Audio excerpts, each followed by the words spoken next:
અમે પત્રકાર ખાટલા બેઠક ચાલુ કરી દીધી છે. કેમ જરૂર છે ખાટલા બેઠક કરવી? થાક ના લાગે ને વધારે? ચૂંટણીના ઘણા બધા દિવસો બાકી તેથી પ્રચાર કરવાનો. ઉમેદવારી કરવા માટે તર રાફડો ફાટ્યો છે ભારતીય જનતા પાર્ટીમાં. બધાને એવું છે કે હું જ લડી લઉં. ખાટલો ક્યાંથી લઈને આવો છો?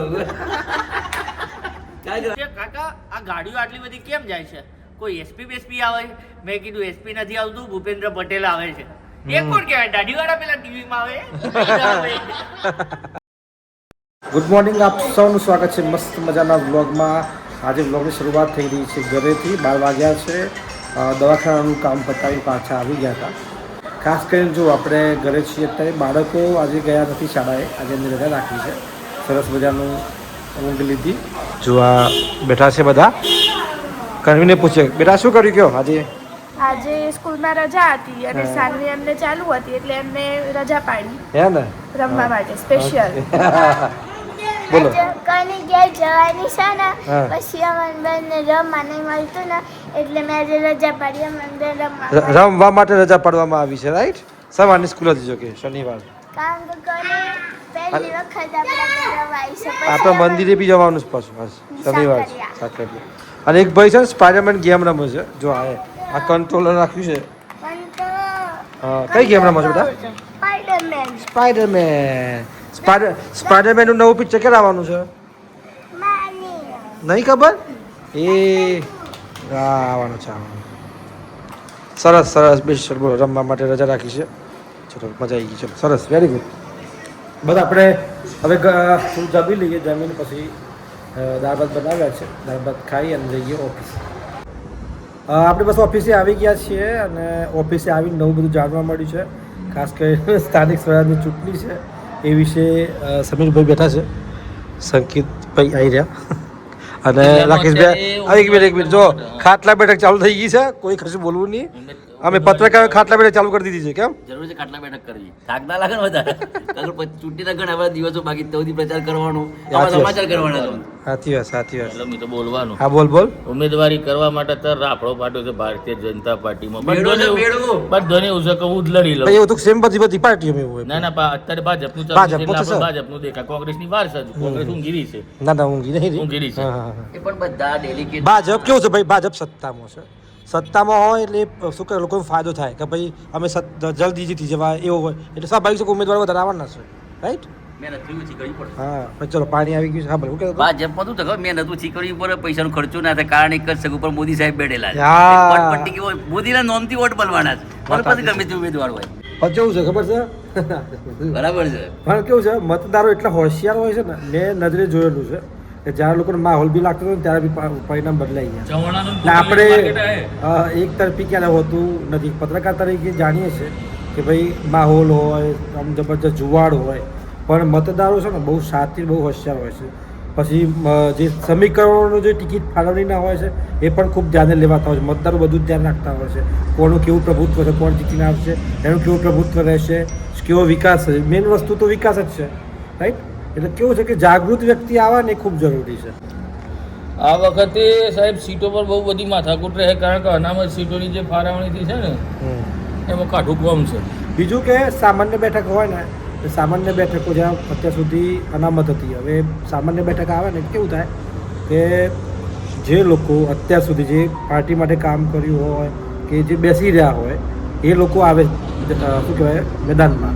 એટલે ખર્ચો બી વધે અને સારા વ્યક્તિ બી આવે, એટલે શું કહેવાય કે ગરમા ગરમી બી જોવા મળે. એટલે આવો માહોલ અત્યારે ઇલેક્શનમાં છે. રાકેશભાઈનું પ્રથમ ઇલેક્શન છે ટીવીમાં આવ્યા પછી સ્થાનિક સ્વરાજનું. કેવી ચોપાલો રહેશે એ જ વિચારું છું. કેવી તૈયારી કરવામાં આવી? ચોપાલોની તમે તૈયારી. ખાલી પેલું ગયા શું જોયું કયો? ભિલોડામાં વાતાવરણમાં પલટો હતો, હા. પરંતુ લાસ્ટ સમય ઇલેક્શન જેવું કર્યું. વરસાદ વરસતો રહી ગયો. બોલો, એવું છે એમ ને? ખાટલો ક્યાંથી લઈને આવો છો? કારણ કે રાતે મોડું થાય, ઘેર ના જવાનું નથી. ખાટલા મૂકી જવાનું હોય કુદરત. પત્રકારો બી કાર્યાલય બધા ઉપર છે. જો એવું માહોલ છે ભાઈ. જો મોડેટી કહ્યું સાબરકાંઠા, ત્યાં આપણા સીએમ બી આવ્યા છે અને ત્યાં એક સંસ્કૃત પાઠશાળા એનું લોકાર્પણ પણ કર્યું છે. એટલે કે એના કારણે જે ઉતર્યા પેલું અરવલ્લીમાં હેલિકોપ્ટરથી અને ગયા સાબરકાંઠા. એટલે રાકેશભાઈ ત્યાં કાલે પહોંચ્યા હતા, રાઈટ? હા, કોન્વે જોવા માટે. હા એમને જોયું નતું કોન્વે એટલે આજે આજે આજે આજે આજે કાલે રિહર્સલ હતું. જો કમ્પ્લીટ ખાટલા બેઠા ના મોદી ભૂપેન્દ્ર કાકાને હાર્દિકભાઈ એક ભાઈ એવું કહેતો હતો, હા. નાનો છોકરો હતો, હા. મને પૂછે કાકા આ ગાડીઓ આટલી બધી કેમ જાય છે, કોઈ એસપી બેસપી આવે? મેં કીધું એસપી નથી આવતું, ભૂપેન્દ્ર પટેલ આવે છે. એ કોણ કહેવાય? દાઢીવાળા પેલા ટીવીમાં આવે. ભાઈ એવું તા ને પણ ગુજરાત ધુરંધર તો તારે જ છે ને ભાઈ અમિતા કોઈ નથી આવે ક્યાં નથી આવે. તો મિત્રો વિપુલભાઈ આવી ગયા છે. વિપુલભાઈ સાંભળ્યા નેતાઓની હજી ખાટલા બેઠા ચાલુ નથી, આપણે ખાટલા પથરાઈ ગયા છે. શું કેવું સાહેબ આપનું? બસ આપણે તો તૈયારી કરવી પડે ને ભાઈ. નેતાઓને તો હજી વાર છે, પક્ષ ટિકિટ આપે, મેન્ડેટ આપે ત્યારે નેતાઓની ટિકિટો મળે, પણ આપણે તો આપણે પ્રી પ્લાનિંગ છે. Right right right. આપણે એ લોકોની ચોપાલો ને એ બધું કરો ને તમે જઈને આવ્યા સવારમાં, આટલા બેઠા કેવો માહોલ લાગ્યો તમને? મતદારો આમ કરવા દિવસ ખરા કે શું કરશે આમ?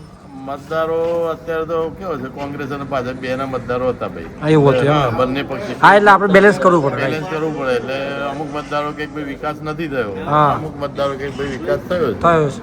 એટલે ટૂંકમાં મતદારો તો હા એટલે સંપૂર્ણ ઈચ્છાઓ તો ક્યારે પૂરી થવાની નથી. Right right. પણ જ્યારે એવું ને, આ તો કેવું છે, જ્યારે ચૂંટણીનો જંગ છે ભાઈ, જ્યારે ચૂંટણીમાં ઉમેદવાર કેવો આવે હા છે હા હા.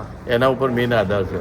ઉમેદવાર ઉપર છે ને? ઉમેદવાર ઉપર જ મેઇન તો જંગ ઓકે હોય. Okay okay. કારણ કે નીચલા લેવલ ઉપર ઉમેદવારો જોતા હોય છે, ઉપલા લેવલ ઉપર પાર્ટી જોવાતી હોય છે. એવું સામાન્ય રીતે જોવાયું છે. Okay okay okay. હાલ વિપુલભાઈ એમને ચેનલ માટે એક ચોપાલ કરવા માટે ગયા હતા, તે આજે ચર્ચા કરીને આવ્યા ને એ આપણને બતાવી અમને. અને ઇલેક્શનમાં કેવું હોય, મતદારો જ રાજા હોય, રાઈટ? ચોક્કસ લોકશાહીમાં.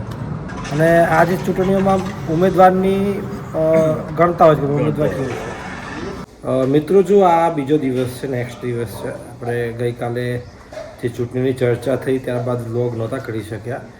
આ નેક્સ્ટ દિવસ છે, શનિવારે વ્લોગ શરૂ કર્યો હતો, આજે રવિવાર થઈ ગયો છે અને 2 કલાક બાદ નવો વ્લોગ શરૂ કરવો છે, એટલે આ વ્લોગ પૂરો કરવો પડશે, 8 મિનિટથી કરવી પડશે. હજુ આપણે થોડી વારમાં નીકળીએ છીએ જવા માટે, પણ રિંકલને પૂછીએ ક્યાં જવાનું છે, શું છે, ક્યાં જવાનું છે. આપણે રાત્રે વહેલા વહેલા તૈયાર થઈ ગયા, જો કામ ઘરનું કામ પતવાયું છે, ભાઈ રેડી થઈ ગયા નાહીને. આપણે ક્યાં જવાનું છે અત્યારે? આજે અમારા 6 ઘરોનો પરિવાર છે અહીંયાનો, त्यो અમારે જમણવાર રાખ્યું છે. ભાવનાબેન અને કૈલાસબેન બંનેના તરફથી કંટારુવન મંજર રામદેવીનું મંદિર આવે છે ત્યાં જમણવાર છે. એવું છે એમ? બધા પરિવાર વાળા બધા સાથે ત્યાં જવાનું અને ત્યાં બેસીને જમવાનું એમ. એવું હે?